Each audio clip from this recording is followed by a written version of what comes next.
네, 할렐루야. 오늘도 하나님의 말씀 앞에 나오신 우리 귀한 성도님들을 주님의 이름으로 환영합니다. 하루의 시작을 하나님의 말씀으로 또 우리의 마음을 깨우는 복된 시간이 되기를 간절히 소망합니다. 오늘 우리에게 주신 하나님의 말씀은 로마서 11장 25절부터 36절까지의 말씀입니다.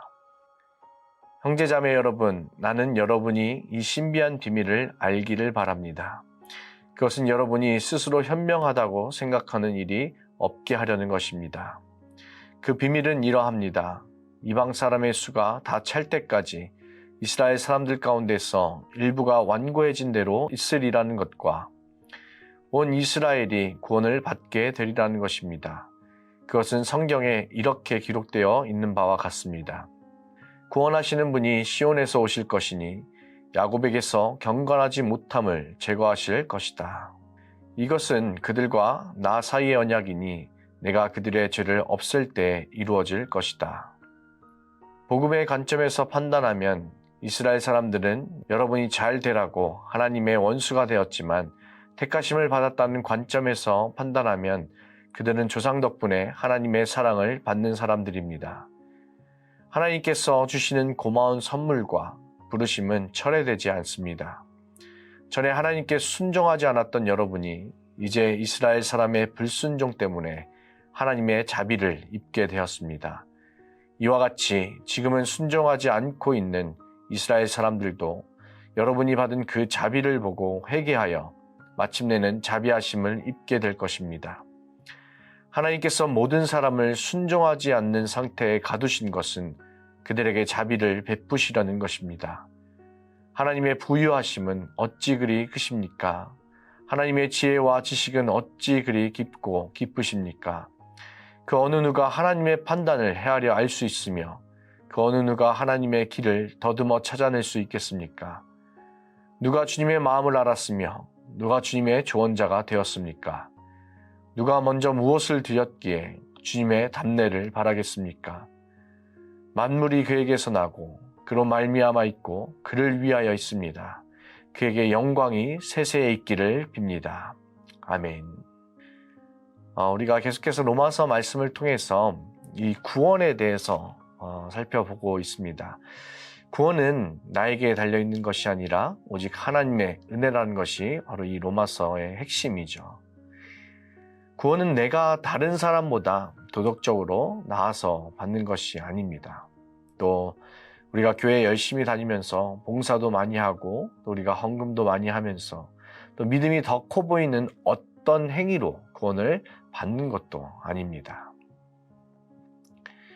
로마서 1장부터 11장까지의 내용을 한마디로 정리하면 구원의 근거는 오직 하나님의 자비하심이다 이렇게 말할 수 있습니다. 사도 바울이 로마서 1장부터 11장까지 할애하면서 길게 이 구원에 대해서 설명하는 것은 사람이 아무리 노력해도 구원에 이를 수 없다는 것과 모든 인간은 죄 아래 있다는 것, 또 그리고 하나님께서 그리스도를 통해서 우리를 의롭다 하셨다는 것입니다. 이 모든 것을 정리하면 하나님은 어떤 분이라고 말할 수 있을까요? 자비하신 하나님 이렇게 말할 수 있을 것 같습니다. 우리는 하나님의 자비하심으로 구원을 받은 사람들입니다. 오늘 본문 30절을 보면 전에 하나님께 순종하지 않던 여러분이 이제 이스라엘 사람의 불순종 때문에 하나님의 자비를 입게 되었다라고 하죠. 이 하나님의 자비를 입게 되었다는 것은 우리의 삶이 하나님의 자비하심 위에 세워졌다라는 말입니다. 사도 바울은 하나님의 자비를 입게 된 자, 하나님의 자비하심에 그 삶의 기반을 둔 사람의 결과를 오늘 36절에서 말하고 있어요. 바로 만물이 그에게서 나고 그로 말미암아 있고 그를 위하여 있습니다. 그에게 영광이 세세에 있기를 빕니다. 이렇게 말하고 있죠. 이 자비는 단순히 우리가 불쌍히 여긴다는 차원이 아닙니다. 이 헬라어로 엘레오스라고 하는 이 자비라는 단어는 두 가지 의미가 담겨 있어요. 하나는 연약하고 소망 없는 자를 끝까지 붙드시는 하나님의 사랑을 뜻합니다. 그리고 또 하나는 이 죄인을 심판하지 않고 용서한다라는 의미를 가지고 있어요. 바울은 로마서 5장 6절과 8절에서 이 자비의 이 두 가지 의미를 다 나타냈습니다. 우리가 아직 약할 때에 그리스도께서 경건하지 않은 자를 위하여 죽으셨습니다. 또 8절에서 우리가 아직 죄인이었을 때에 그리스도께서 우리를 위하여 죽으셨습니다. 우리가 약할 때, 우리가 죄인 되었을 때에 그리스도께서 우리를 위하여 죽으셨다는 바로 이것이 하나님의 자비하심입니다. 이 자비하심은 우리가 쓰러지고 무너져도 하나님께서 우리를 끝까지 붙드시는 하나님의 사랑입니다. 또 하나님은 우리가 강할 때, 의로울 때 붙드시는 것이 아니에요. 연약한 우리를, 또 우리가 죄인 되었을 때 우리를 용서하시고 끝까지 붙드시는 바로 그러한 자비하심입니다. 우리는 우리 자신의 연약함을 잘 알죠. 때로는 남을 정죄하고 또 말로서 상처도 주고 감사보다는 불평이 튀어나올 때가 많고 또 하나님의 말씀 앞에 무너지면서 또 그 무너지는 그러한 연약한 존재입니다. 하지만 하나님께서는 그 하나님의 자비하심으로 여전히 죄의 자리에 있는 우리들을 용서하세요. 연약한 나를 불쌍히 여기셔서 따뜻한 그 긍휼의 마음으로 저와 여러분을 끝까지 붙드시는 줄로 믿습니다. 우리가 받은 구원의 근거는 바로 이 하나님의 자비하심에 있습니다. 죄인을 용서하시는 그 자비하심 위에 소망 없는 연약한 우리들을 끝까지 붙드시는 그 자비하심 위에 세워진 우리의 삶의 결과는 36절에서 바울이 말했듯이 바로 하나님을 영화롭게 하는 것입니다. 그러면 이 자비하심 위에 우리의 삶을 세운다는 것이 바로 무슨 뜻일까요? 하나님은 자비하시니까 그냥 믿고 아무렇게나 살아도 된다라는 말이 아닙니다. 또 자비하심을 받았으니까 그냥 믿고 따라 그냥 해 이것도 아니에요. 사도 바울은 로마서 1장부터 이 11장까지 하나님의 자비하심에 대해서 설명한 후에 이 12장부터는 그리스도인은 어떻게 살아야 하는지에 대해서 말하고 있습니다. 그러면서 그냥 해 라고 말하지 않고 우리 삶을 하나님의 자비하심 위에 세우면 로마서 12장부터 말하는 그러한 삶을 살아갈 수 있다라는 것이에요. 우리 삶을 하나님의 자비하심 위에 세울 때 우리를 통해 흘러나올 모든 자비들을 통해서 하나님께 영광을 올려드릴 수가 있는 것입니다. 나는 그리스도 안에 있는 하나님의 자비하심을 영화롭게 하려고 존재하기 때문에 나는 이렇게 살고 또 저렇게는 살지 않는다. 이렇게 우리가 되어진다는 것이죠. 하나님의 자비 위에 뿌리 내린 사람은 그 자비가 그 사람을 그렇게 만들어 간다는 것입니다. 내가 애써 바꾸려 해서 바꾸는 게 아니라 그 자비가 나의 기초가 되기 때문에 나의 뿌리가 되기 때문에 우리는 그렇게 되어져 갈 수 있는 것입니다. 바울은 이 자비하심을 묵상하다가 결국에는 찬양으로 이렇게 터져 나오죠. 보면 33절에 하나님의 부유하심은 어찌 그리 크십니까? 하나님의 지혜와 지식은 어찌 그리 깊고 기쁘십니까? 이 자비하심 위에 세워진 삶의 결과는 바로 하나님의 영광입니다. 하나님께 영광 올려드리는 그런 삶입니다. 우리의 능력으로는 원수를 사랑하라는 말씀을 따를 수가 없어요.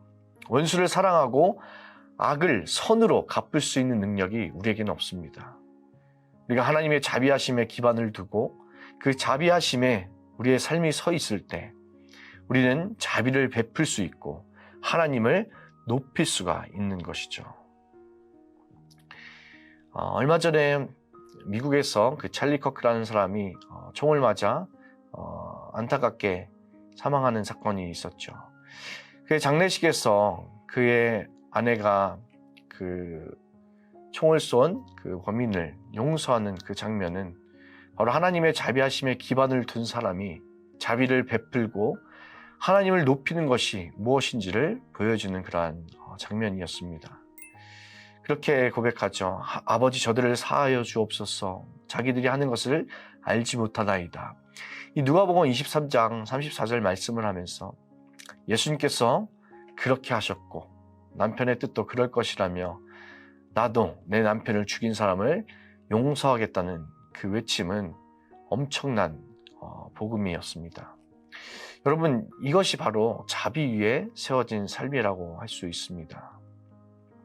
자신의 남편을 죽인 사람을 우리가 어떻게 용서할 수 있을까요? 내 가족을 죽인 사람을, 내 원수를 어떻게 우리가 용서할 수 있을까요?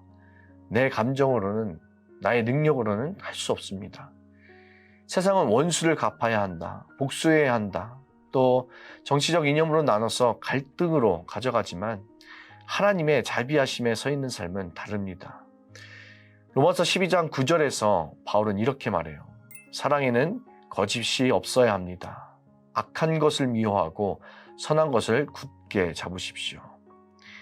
자비는 악을 미워합니다. 불의와 죄를 슬퍼해요. 그런데 자비는 악을 미워하지만 악을 악으로 갚지는 않습니다. 자비는 원수가 생긴다는 게 분명히 어떤 건지 잘 알아요. 그렇지만 자비는 내 원수가 줄이거든 먹이라는 말씀에 순종하게 합니다. 하나님께서 우리에게 성령을 보내주셔서 예수 그리스도 안에 있는 그 하나님의 자비하심 위에 우리의 삶을 세울 수 있도록 은혜를 주셨어요. 이 자비하심을 품으시기를 주님의 이름으로 간절히 소망합니다. 이 하나님의 자비하심은 단순히 우리를 불쌍히 여기는 감정이 아니에요. 예수 그리스도 안에서 나타난 강력한 구원의 능력입니다. 그 자비로 우리는 용서를 받았고 또 그 자비로 오늘도 우리는 살아갑니다. 그리고 그 자비로 우리는 남을 용서할 수 있는 힘과 능력을 얻고 사랑할 수 있는 힘을 얻었습니다. 오늘도 저와 여러분의 삶이 그 하나님의 자비하심 위에 세워지기를 축원합니다. 자비하심 위에 세워진 우리의 그 삶을 통하여서 하나님의 영광을 찬양하는 그런 복된 삶이 되시기를 주님의 이름으로 간절히 축원합니다. 함께 기도하겠습니다. 아버지 하나님, 그 하나님의 자비하심으로 우리를 자녀 삼아 주시고 또 우리가 은혜의 자리에 머물 수 있도록 인도하여 주심을 감사드립니다. 아버지 하나님, 우리의 삶이 오직 그 예수 그리스도 안에 있는 하나님의 자비하심 위에 세워지기를 간절히 원합니다. 그 자비하심에 우리의 삶을 세워 그 자비로 모든 것을 사랑으로 품을 수 있는 그런 마음과 은혜를 주시옵소서. 또 그 자비로 오늘도 우리를 살아가게 하셔서 그 예수 그리스도 안에서 나타난 강력한 구원의 능력이 우리의 삶으로 나타날 수 있도록 주님 은혜 더하여 주시옵소서. 감사드리며 이 모든 말씀 우리 주 예수님의 이름으로 기도드립니다. 아멘.